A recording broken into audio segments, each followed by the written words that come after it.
Zambe nangai. Totikali kimyo. Zambe na Lola, Zambe na Bikamo. Dieu d'Abraham, Dieu d'Israël. Zambe ya Diki Zamba. Zambe ya Jo. Zambe ya Naikoro.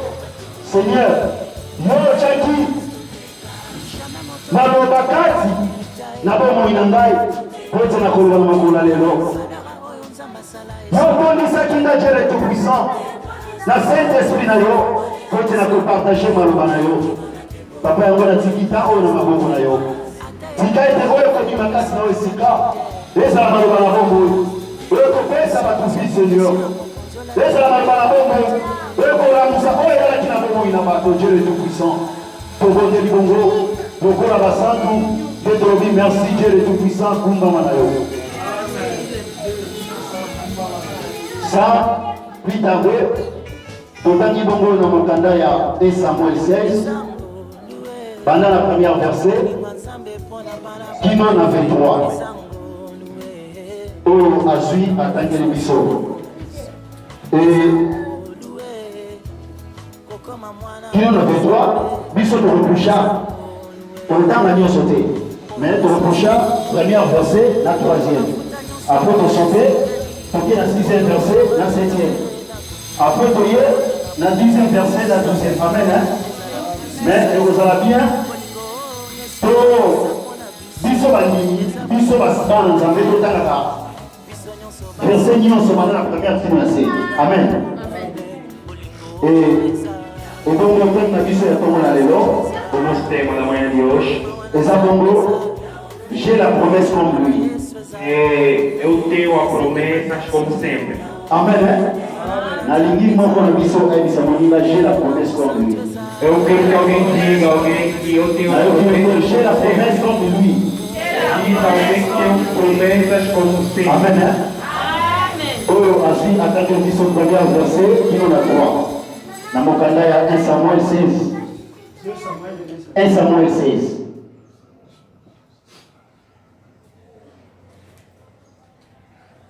Samuel 16. Premier verset, tina 3e verset. Après, on entend que la mission, 6e verset, tina 7e. Maintenant, on passe au premier verset.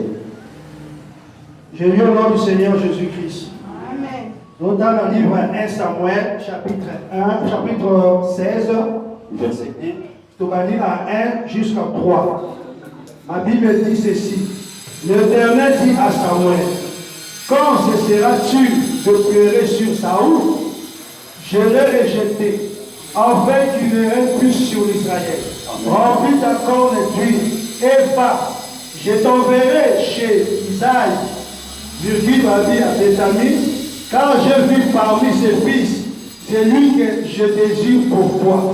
Pour dit à deux, Samuel dit, comment irai-je? Samuel apprendra et il me tuera. Alléluia. Et l'Éternel me dit, tu amèneras avec toi une génisse et tu diras, je viens pour offrir un sacrifice à l'Éternel. Amen. Tu inviteras Isaïe au sacrifice. Je te fais connaître ce que tu dois faire. Et tu es là pour moi, c'est lui que je te dirai parole du Seigneur. Amen. Alléluia. Alléluia. Là, on a dit vraiment, vous allez moi. Moi, Eu gosto que a gente fica mais assim, mais alegre. Quando a gente faz algo, a Bible é 1 Samuel 3, 1 Samuel verset 16, 1 à 3. A Bíblia nos diz, Samuel liboso ya Saul. o Samuel perante o Saul, ele permaneceu muito tempo chorando. E como ele permaneceu muito tempo, Deus perguntou a ele, Samuel, por que você chora muito tempo perante o Saul? O que te faz chorar? E Samuel E o Samuel não tinha o que falar. Et Yesu ayebisaki lisusu E disseram para ele novamente: tika kolela para de chorar. parce que Porque na moment oyo neste momento nazobwakisa ye eu estou a ignorar ele. afin que Enfim, que arene lisusu te ele não reina kati na Israel. dentro do Israel. Amen, né? Nzambe ayebisi Samuel Deus falou assim ao tika Samuel: kolela afin que para de chorar. nazolongola Para de chorar, enfim, que eu tire o Saul. nazolongola Saulo na mboka Israeli Eu vou tirar o Saul no povo, no quê? Na terra de Israel. po ete asila korene lisusu te. Para ele parar de reinar. E nazongi kati na ngai E eu voltei dentro de na mim. ntongo na lelo Na manhã de naye mpona hoje, koyebisa yo eu vim para bien aimé dans le Seigneur bem amado, tala na vi na yo mobimba veja na sua nini vida oyo ewumeli kati na yo o que oyo ezolelisa na yo. sua vida que te faz chorar. Amen, eh?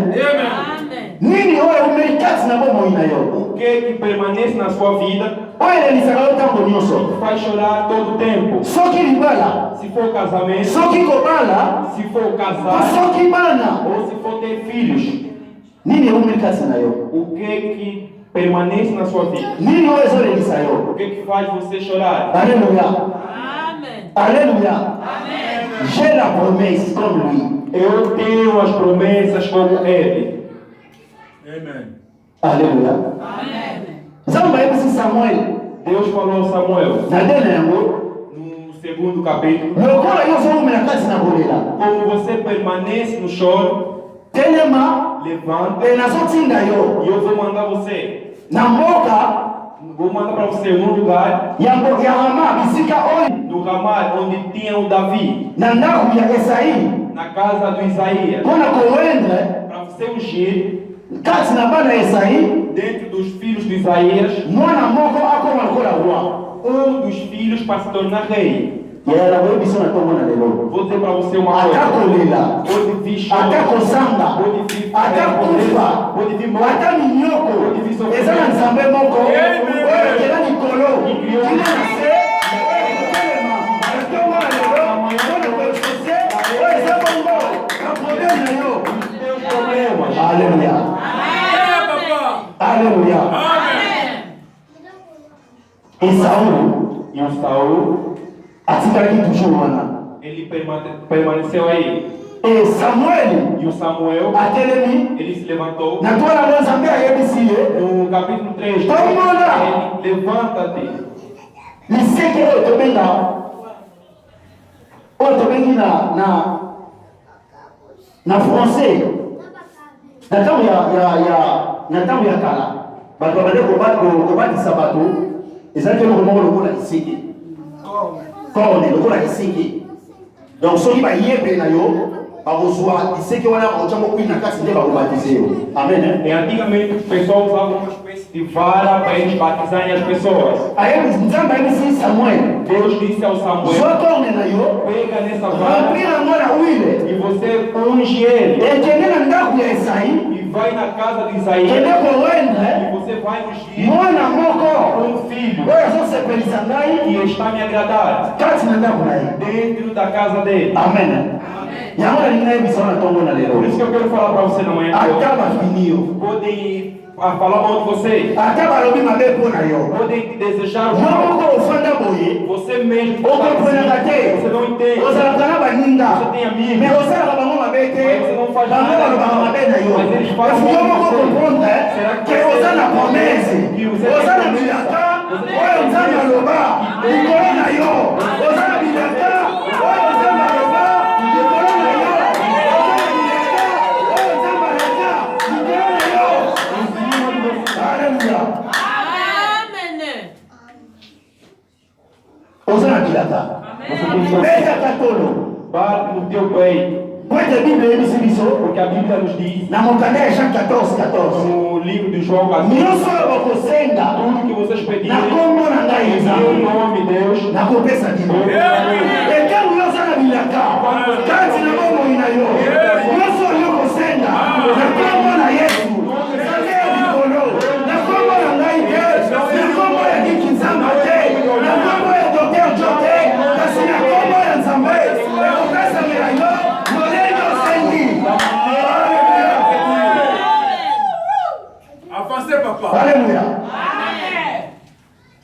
Papa tangela biso. Verset 6 à 7.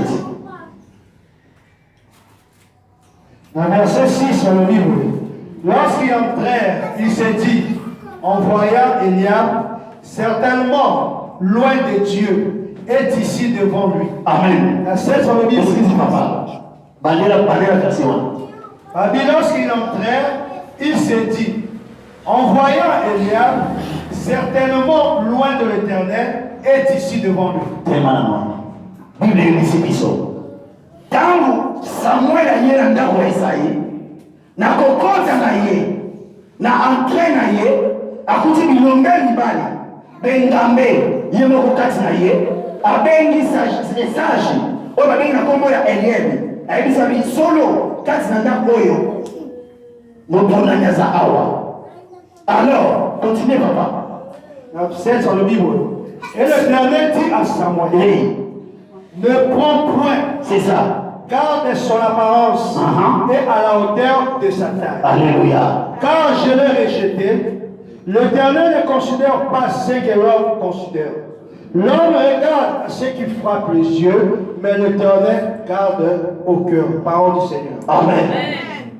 Bible nous dit, tangu Samuel aye, Quando o Samuel chegou, akomi na ndako ya Isaïe, ele chegou na casa de Isaías, amoni bengambe mibali, ele viu homens fortes oyo batelemaki liboso na se ye, levantaram perante a ele. alingi awendre. Ele queria ungir. Solo abengi asie Eliabe, Ele, quando chamou os anciãos, ayebisi ye, ele disse para eles, solo na ndenge tokoti, da maneira que a gente entrou, namoni oyo pena nzambe azopona, eu vi que o que Deus está escolhendo, aza awa liboso na ngai. ele está aqui na minha frente. Éternel asiki, E o Senhor riu ayebisi ye Samuel, e disse para ele, Samuel, kozwa possession te não tenha a possessão na kai na bango, pela sua forma física, mpona ndenge oyo omoneli bango. ou da maneira que você Yango na ngeli é. biso na tongo na Isso que eu quero lelo. dizer Yaya para batu vocês. bashije na lolenge ozali. Batu bashije na kai ozali. Batu bashije na mayele na yo. Batu oyo bamabeko na yo. Batu bafinga yo. Batu bachola yo. Baseka yo. Bafinga yo. Kasi Nzambe oyo asala likolo na se. Oyo akosaka te. Ye atalaka motema te. Atalaka nzoto moko te. Atalaka se motema. Atalaka ngoma koloba. Atalaka ngoma kofinga. Yango te nde ete kuraje yo mpona kokende. Baseke yango yakela yo aza na promese likolo ya vi na yo. Yango yakela yo aza na promese likolo ya bomoi na yo. Yango yakela yo aza na promese likolo ya vi na yo. Alléluia. Soki ozobia na bapesa moko pesa mabe na bien na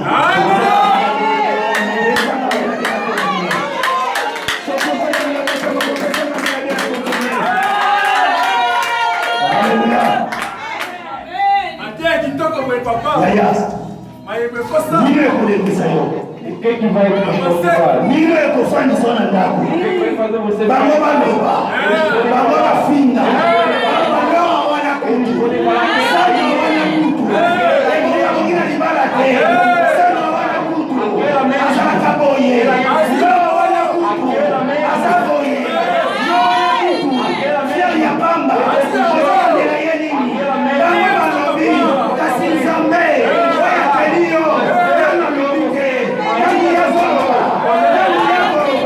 ntango yazoloba promese na ezokokisama. Alléluia. Alléluia. E nakoyebisa yo Vou falar para você uma coisa. moto oyo aza na promese A pessoa que tem promessa, tobilaka ya Nzambe ou as promessas de Deus, vi na ye mobimba a sua vida inteira ezalaka kombati é combativo. solo tala na kati ya vi na yo Veja na sua vida. nino ekombataka yo tout le temps O que combate você o todo nino tempo? ekombataka yo tout le O temps que combate você todo o tempo? eza mpona ntango ke É por pouco tempo. eza mpona ntango ke É por pouco amen tempo. papa eza mpona ntango ke É por pouco tempo. oyo ezoderange yo wana Quem está bible incomodando eyebisi você? A ngai Bíblia me diz. moto oyo azalaki kombati na bible A pessoa que foi oyo azalaki na promese ya Nzambe promessa ezalaki Moïse. era Moïse. Moïse kobotama na ye ezalaki bitumba. Moïse kobotama na ye ezalaki bitumba. Na ntango oyo Moïse azobotama ezalaki ntango oyo bwe bandaki kobela. Tinha medo. Ntango Moïse abotami Quando Moisés nasceu, ntango abimisaki regle eu quando o rei ele soltou a regra ke baboma bana nyonso ya mibali obotami na ntango wana.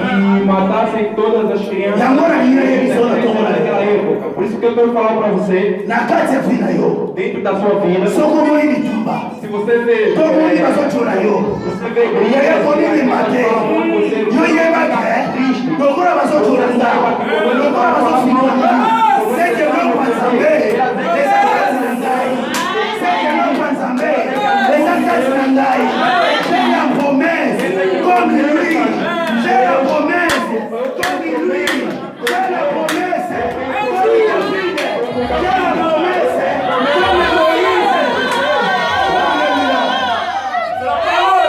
Alléluia. Un jour, Ekosama. Toge papa.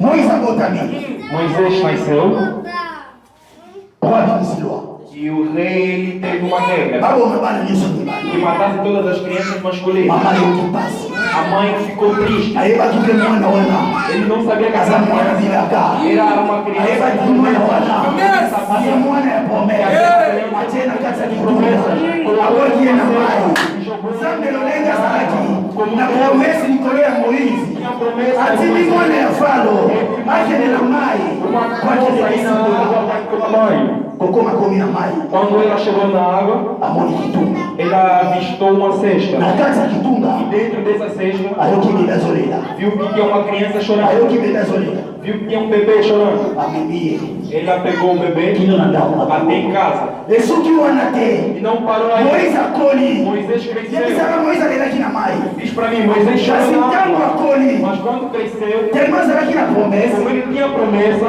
oyo abilaka na nzambe a promessa de Deus, bayaya na ye os seus irmãos, bayoki motema pasi eles ficaram tristes. lolenge papa na ye Da maneira que os seus abandaki pais, kolinga ye eles gostavam dele. bakangi ye Aí ele foi preso. babwaki ye na libudu E jogaram ele numa cova. yaya nayebisa yo Deixa eu te falar. soko omoni na kina yo Se você vê na sua vida, ozokende kote moko você vai para um lugar kekiso na mosala fazer um trabalho, kati ya bamini um trabalho com os amigos, yo moko mpe na conscience na yo você mesmo com a sua consciência ezoyebiso yo osalaka mabe te está a dizer para você que você não faz mal algum, me bango tout le temps mas ele ao todo tempo bakizaka kaka mabe ele yo sempre fala mal de você. comprendre ke Você tem que entender oyo que aza kati na yo está dentro de bapromese você. oyo alaka ekokokisamaka yango yango baloba bango batonga yo okokoma na destination. Alléluia. Alléluia. Babwaki moïse na libulu Eles jogaram Moisés na cova. bakikoyebisa papa na bango Eles foram falar para o seu pai. moïse akufi Moisés morreu. papa aleli Pai chorou. papa aleli Pai chorou. alors bango bayebaki te Mas olutu oyo babwaki na kati ya libulu essa pessoa que na nkombo ya joseph pelo nome de José, na nkombo ya joseph pelo nome de José, azalaki mwana ya bilaka era um filho de promessa. azalaki mwana ya Era bilaka um filho de promessas. ntango baye Quando eles chegaram mpona kosomba ye para comprar ele, akende na esclavagisme para ir do escravagismo, nzambe akekotombola ye Deus foi exaltar ele. esuki wana te Não parou aí. nzambe lokola azalaki toujours Deus continuava na bilaka com as suas likolo promessas ya moïse perante Moisés. alaki ye Ele disse para ele, likolo na yo nde okolibere bana ya israele o povo de Israel. yokanga ndeko Deixa eu te falar. problema ezolelisa yo O lelo problema que te faz chorar hoje, problema ezolelisa yo o lelo problema que te faz chorar hoje, amen namoni boyoka ngai te soki boyokanga bobetela nzambe maboko nayebisa yo ndeko vou falar para você. problema ezolelisa O lelo problema que oyo ezowumela likolo na yo está demorando. oyo ezowumela likolo na yo Está demorando. oyo ezowumela nzambe lokola azali na bilaka likolo na yo problema elelisi yo lobi na yango yo mpo kolelisa yango Vai fazer ele chorar. bible eyebisi ngai moïse na bomwana na ye Moisés, na sua infância, mai elelisaki ye a água fez ele chorar. ntango babwaki ye na mai Quando jogaram na nessa kati ya água, kitunga dentro do sexto, azolela ele começou a chorar. kasi ntango akoli Mas quando ele cresceu, mai oyo elelisaki ye moïse atabolaki yango mai oyo elelisaki ye moïse abetaki lingenda mai ekabolaki ate parti bana israeli babimaki. Israel atravessou. Alléluia. Amen. Il y a un problème de mise en katina. Qual que é o problema que está na sua vida? Oizole biso ntango molai Que faz você chorar todo tempo. oyo ezangi promese ya nzambe ekokisama. Que falta a promessa de Deus acontecer. Nzela makulu. Amen. Pambola. Allez, nous sommes versés à son avant.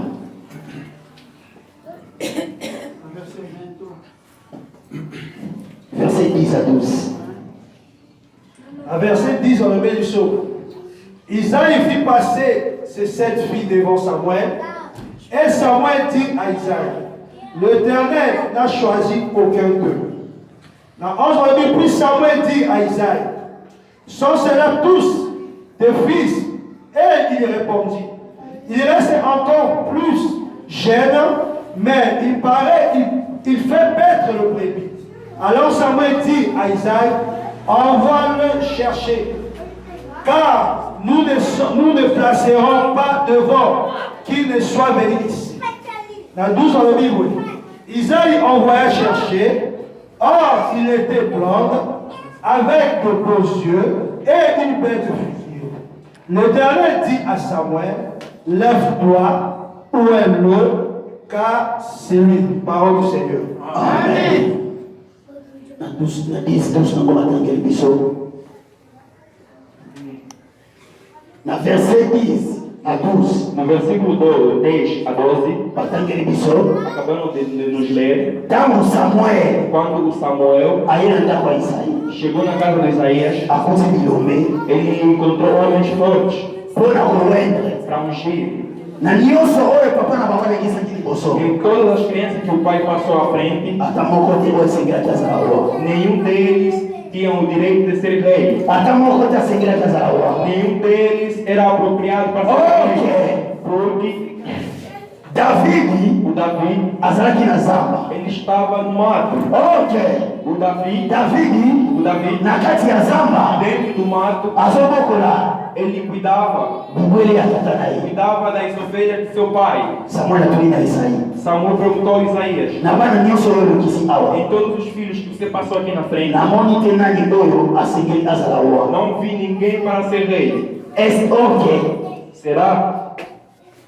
Ntango atuni Isaïe, Quando ele perguntou ao Isaías, Isaïe ayebisi ye o Isaías disse para ele, na bana nyonso oyo baza awa em todos os filhos que estão aqui, moko nekokanisa sikoyo que eu vim pensar aza na agora, kati ya zamba ele está no mato. azobokola bibwele. Ele está a cuidar dos Ndeko animais. yango nalingi nayebisa na ntongo Por na isso que eu yo quero falar para você na manhã de na hoje, kati ya fami na yo dentro da sua família, ata baneglige yo eles podem ata jogar babwaki você, yo podem jogar você ata fora. baneglige yo Eles podem esquecer de ata você. babwaki yo Eles podem jogar ata você basundoli yo fora. Eles podem abandonar ata você. babosani yo Eles podem esquecer kasi de você. nzambe Mas oyo aza na Deus promese tem promessa likolo na yo na sua vida. abosani yo te bible eyebisi ngai ntango david azobima na zamba na salite na ye lipa bakokatana kupe ya kotoboka kupe ya kotoboka kupe ya kotoboka zamba ayebisi samuel esengeli na yo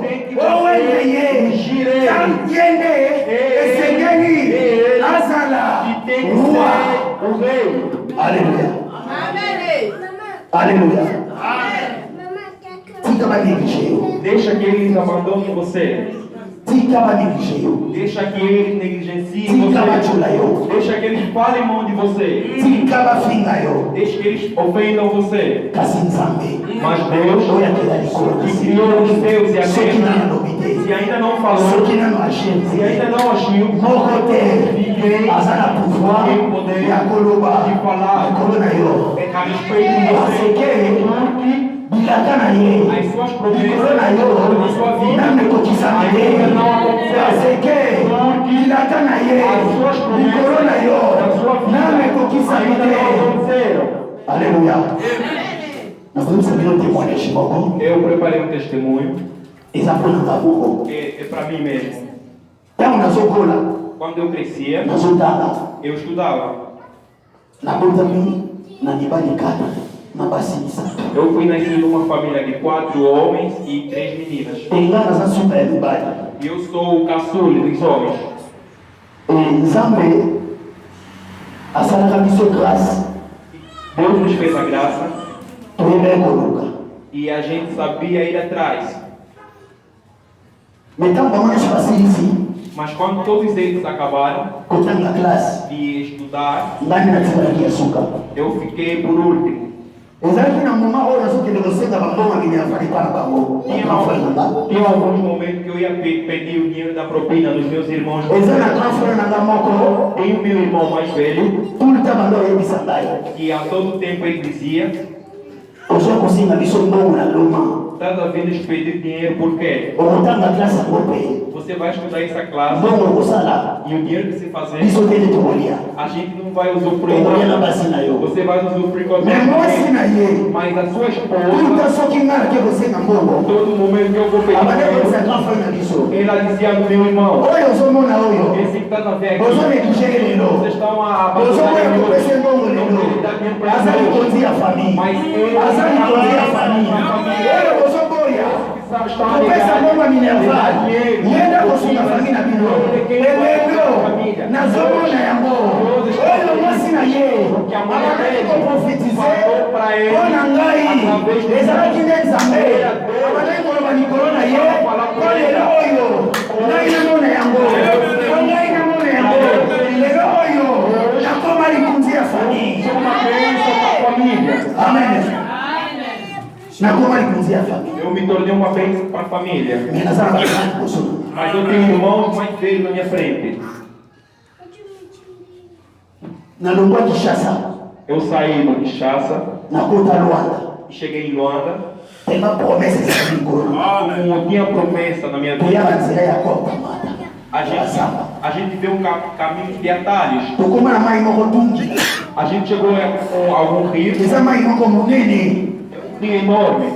sikotala lolenge nini tozokatisa mai wana Você veja a maneira que a gente atravessava isso. mpo nayebisa yo Para dizer para você, moto aza na promesse ya nzambe quem tem promessa de quelque Deus, soit que não importa, kufe ye pode vir a morte, quelque soit não importa, malade ye vem a doença, quelque soit kozanga ekomi vem a pobreza, soki nanu se ainda nzambe Deus akokisi bilaka te não fez acontecer a okokufa sua te vida, você não soki saberá. nanu Se ainda nzambe akokisi bilaka te acontecer okokufa te você não morrerá. tozotalisa mai A gente atravessava o rio.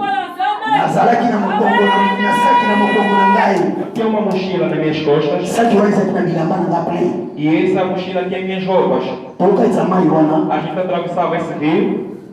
omoni singa bilamba oyo totambelaka bilamba ya ple ya Vocês lilongo conhecem esse fio de vara que a gente basangisa misturou? kokatre A gente misturou 4 bana mboka na bakwei na mai bakangi na nzete awa e o pessoal que morava lá eles jogaram aquilo na água bakiokanga mosu na ngambo wana e foram amarrar o outro do outro lado. tobandi okati moko moko A gente começou a atravessar donc ozosimba por um. nzete wana esinga wana Você segurava nessa corda. nzoto mobimba eza na mai Toda a sua água estava imersa donc na tozokende água. yango lokola na kibomango A gente atravessava aquilo de uma maneira impressionante. bato nyonso toleki Todo o pessoal passou. totikali 3 personnes Aí restou 3 pessoas. na 3e personne wana A terceira pessoa, nga nazali lokola 2e na kati eu era como se fosse o segundo a atravessar. tellement nayebaki kote nazokende te Eu não sabia onde eu ia.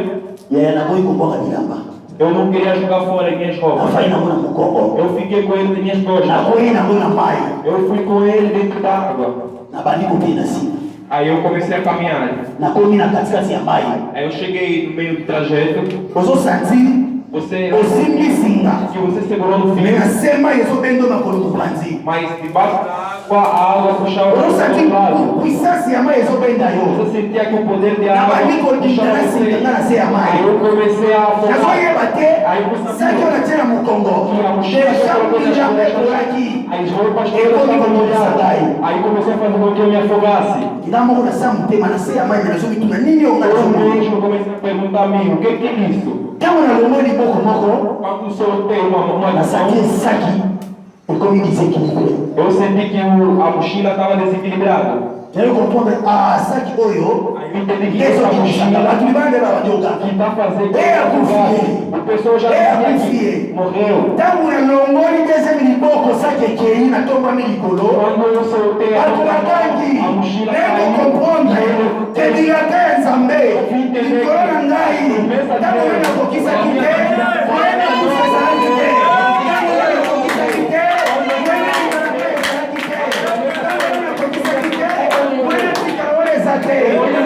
Eu promessa de Deus, eu atravessei o rio.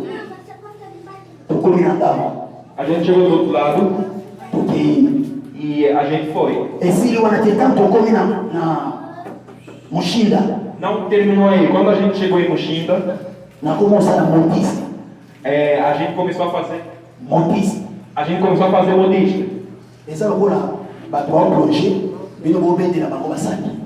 É tipo, alguém faz um pulo e você pega para ele a sua mochila.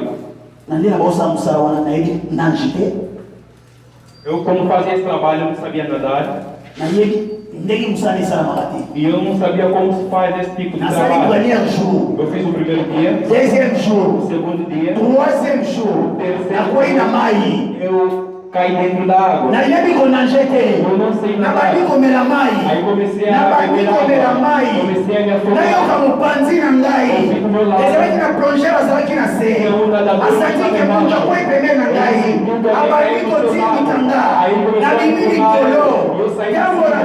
Eu quando subi por cima, eu estava tranquilo. Ele disse para mim, você não morrerá uma morte. Você não morrerá uma morte. Isso que eu quero falar para você. Acaba com Deus. Acaba fanderio. Acaba bloqueio a porta na yo. Aquele que é musala. Esse é que eu sou. Esse é que eu sou. Tá bom que eu sou amor. Sabe essa promessa de corona yo. A pessoa a porta que temos susu. Que eu sala. Essa é essa família. Eu por a banda. Aleluia. Merci pour ta parole, Jehová. David na bomba aqui na casa Zamba. O Davi ele foi escondido no mato. Na promessa de Nzambe. Mas a promessa de Deus, Davi ele foi escondido perante os seus irmãos mais velhos. Que eram fortes. Davi viu mais a benedição, mas a bênção, a promessa de Nzambe estava na vida de Davi. Davi estava no mato. Davi não estava. Davi não era Davi ele andava com o mas as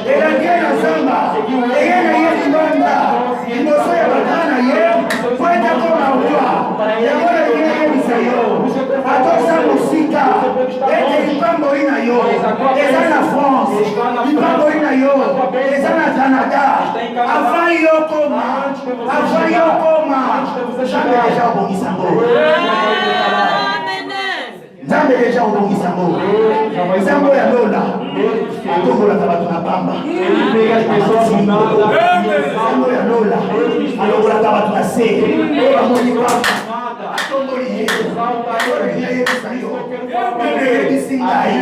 David azalaki mokie Goliath Nzambe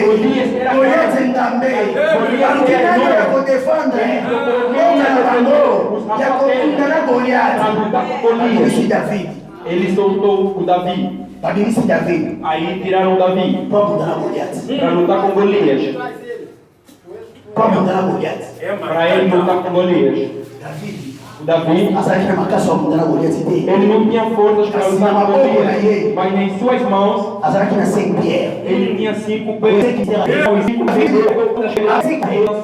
A sua e Golias caiu. Como Golias caiu.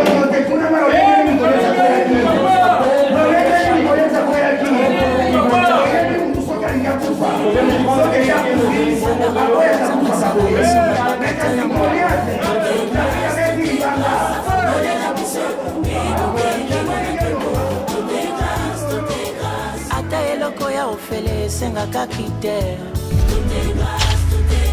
Sokozi invitation à mon konzo la telamba ya feti.